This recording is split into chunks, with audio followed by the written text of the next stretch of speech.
আমার জীবনে একবার নয়, আল্লাহর শপথ করে বলছি, বহুবার আমি দেখেছি সূরা ফালাক, সূরা নাস, সেই সাথে সূরা ফাতিহা। সূরা ফাতিহাটাও সর্বরোগের ঔষধ।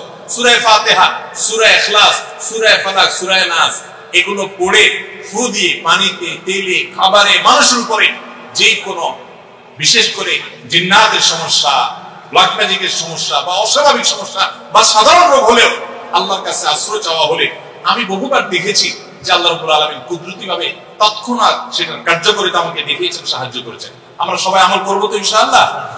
আজকে আপনাদেরকে এই সিক্রেট জিনিসটা জানায় রাখি, আপনাদের কাছে সিক্রেট। আপনারা আমাদের কাছে বোতল নিয়ে আসেন, তেল নিয়ে আসেন, হুজুর একটু পানি পড়ে দেন। অনেক সময় বাচ্চাকে নিয়ে আসেন, হুজুর একটু তাকে দোয়া পড়ে ফু দিয়ে দেন। আমরা কি দোয়া পড়ি আজকে সেটা আমি আপনাদের সামনে ফ্ল্যাশ করে দিলাম, জানিয়ে দিলাম। যদি এটা আসলে সিক্রেট কোনো বিষয় না, কোরআন হাদিসে বলাই আছে, কিন্তু আমাদের কাছে অজানা, সে অর্থে সিক্রেট বলেছি। এই আমলটা আজকে আপনাদেরকে জানিয়ে দিলাম। মা বোনরা নিজেরা আমল করবেন, নিজের জন্য নিজে দোয়া পড়বেন, বাচ্চার জন্য আপনি পড়বেন, পুরুষরাও করবেন, যে কেউ যে কারোর জন্য করতে পারেন। আমার বাচ্চার কোনো অসুবিধা হলে মাঝে মধ্যে আমার মিসেস বলতেন যে একটু দোয়া পড়ে সূরা ফাতিহা পড়ে ফু দাও তো। আমি আমার মিসেসকে সাথে সাথে বলি, কেন, তুমি দিলে কি সমস্যা?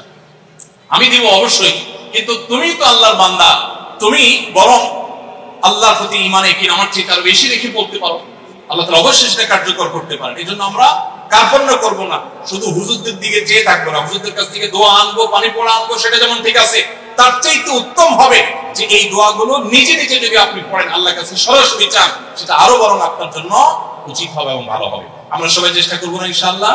তাহলে জানিয়ে দিলাম যে আমরা আপনাদেরকে তেল পড়া, পানি পড়া ইত্যাদিতে অনেক কিছু, অনেক সময় দুরূদ শরীফ পাঠ করি, অনেক সময় কোরআন কারীমের আরো অনেক সূরা আয়াত পাঠ করি, শুধু এগুলোই পাঠ করি তা বলছি না, কিন্তু এগুলো হলো মূল। এগুলো অনেক সময় সূরা ফাতিহা পড়ে ফু দেই আমরা, সূরা ফালাক নাস পড়ে ফু দিই, এগুলো আপনিও করতে পারেন। তো সেগুলো আপনাদেরকে পড়ার জন্য আমরা উৎসাহ দিচ্ছি।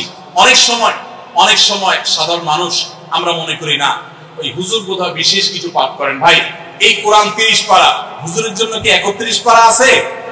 তাহলে এই 30 পারা থেকে হুজুর পাঠ করে, আপনার সামনে সেই কোরআন আছে না নাই?